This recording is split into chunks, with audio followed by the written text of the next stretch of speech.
FightTalkTV.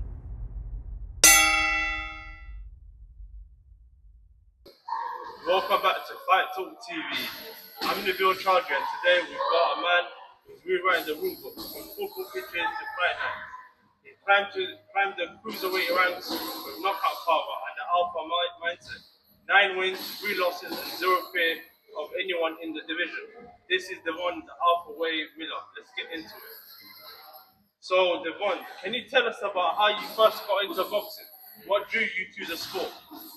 What drew me to the sport is I went to box as a kid, and then my mum didn't allow me to. She said that she didn't want to get hurt and stuff, so I just forgot about it. And then when I became, I think 20, 21, my friend invited me down to a white collar. I started, I won, and never looked back. So you started boxing at 21, later than most. What motivated you to step into the ring? Just I love fighting. I love violence. And then when you can hurt someone legally, it's entertaining. And I'm competitive. I have a competitive nature, so I love competing. Was there a moment when you knew this could be your career?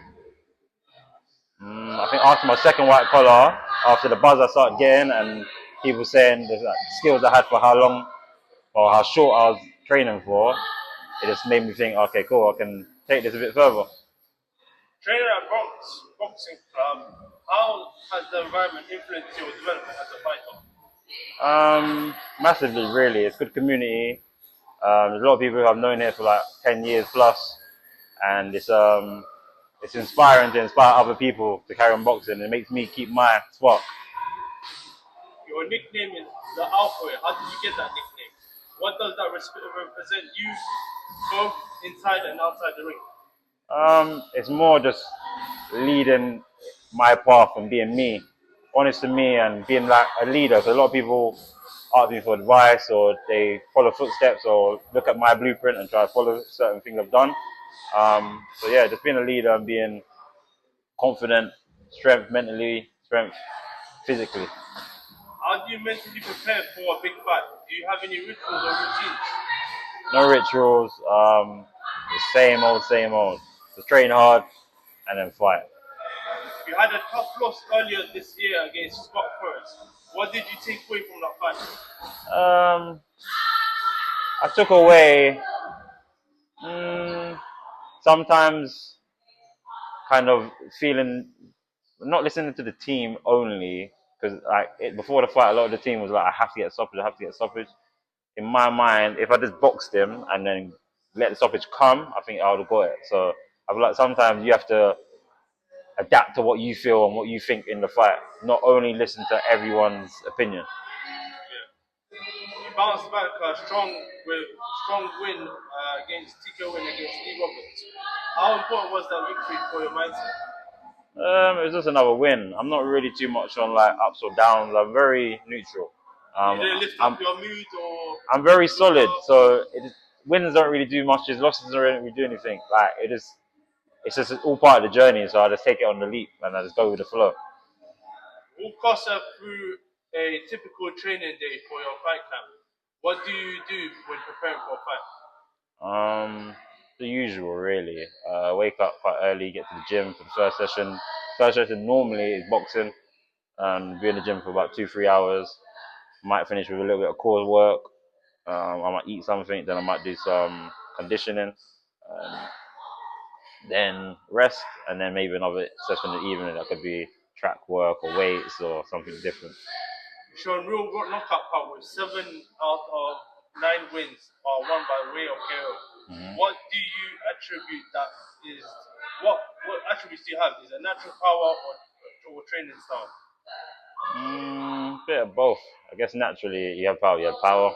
I'm a cruiserweight anyway, so we're gonna have some level of power. But I know I whack. Like I put a lot of people out. So it's not in the gym or in training. So some of it I think is natural, but some of it I feel like you can enhance it and how you intend to hurt someone. How hard you train in the gym. How would you describe your fight style in your own words? Unknown. I don't even think I've shown half of what I can do. Like, Would you say, or boxer? I feel Flashy? boxer puncher, I'd say, because I can box, but Not I flashy? whack. That's what I'm saying. I haven't shown many sides of me yet. There's many to be seen. You will see. Who has been your top opponent so far? What did you learn from the fight? Mm, my toughest fight probably would have been my second Lewis Oakford fight, based on a lot of stuff that was happening outside of the ring, and I didn't anticipate it affecting my performance on the night. I thought, that's all right, that's easy. And then he changed his style and didn't fight anything like he fought me before. So it kind of was like I was training for a different fight, and mentally I wasn't switched on, I wasn't there. So I feel like the toughest fight because of I learn about myself what to do when I have things outside the ring, how to prepare for a fight differently. What has been your proudest moment of your career today? What proud of your career Um, overall?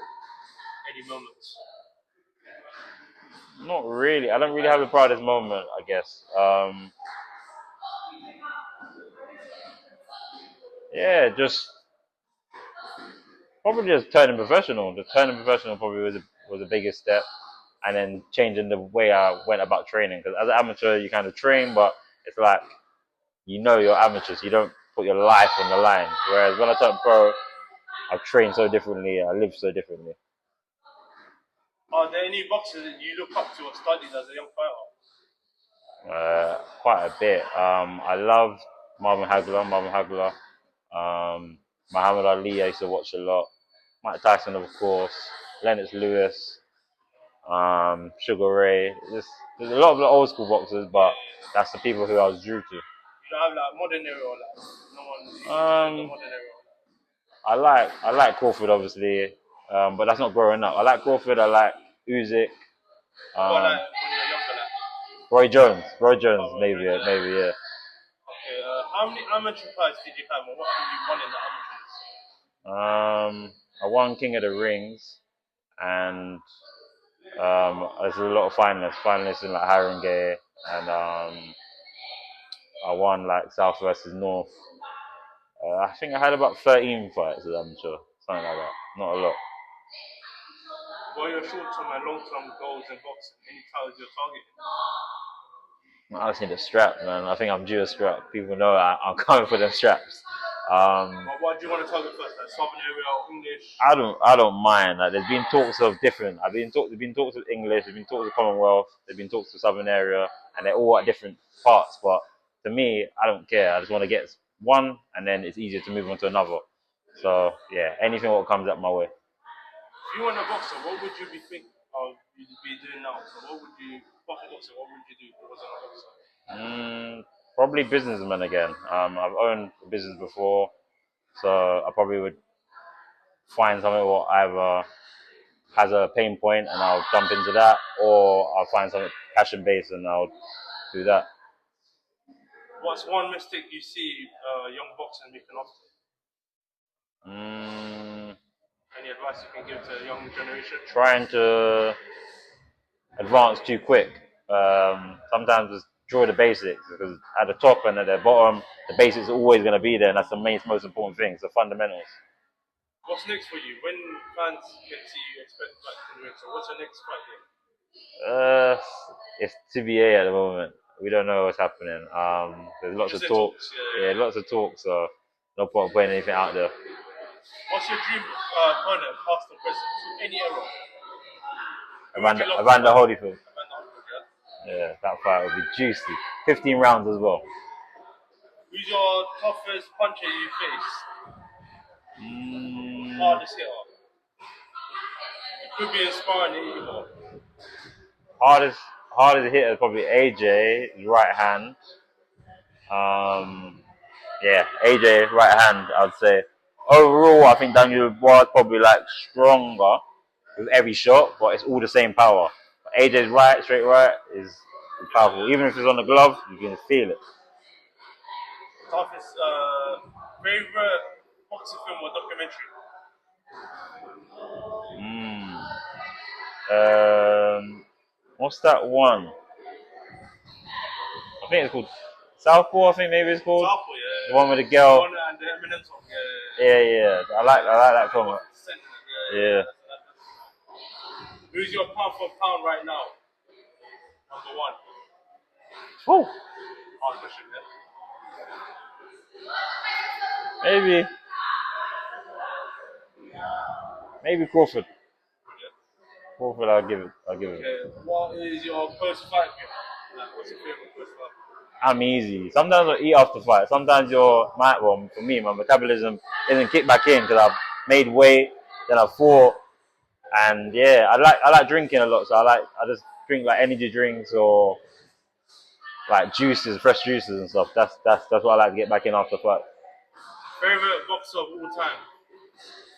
Marvin Hagler. So that's a wrap for Fight Talk TV. Big respect to Deevorn for keeping it real, giving us a glimpse into the grind of behind the glory. If you felt the energy in this one, hit that like, subscribe button, and drop your comments in Deevorn's fight comments. I'm Nabil Chowdhury. Until next time, stay sharp, stay tuned.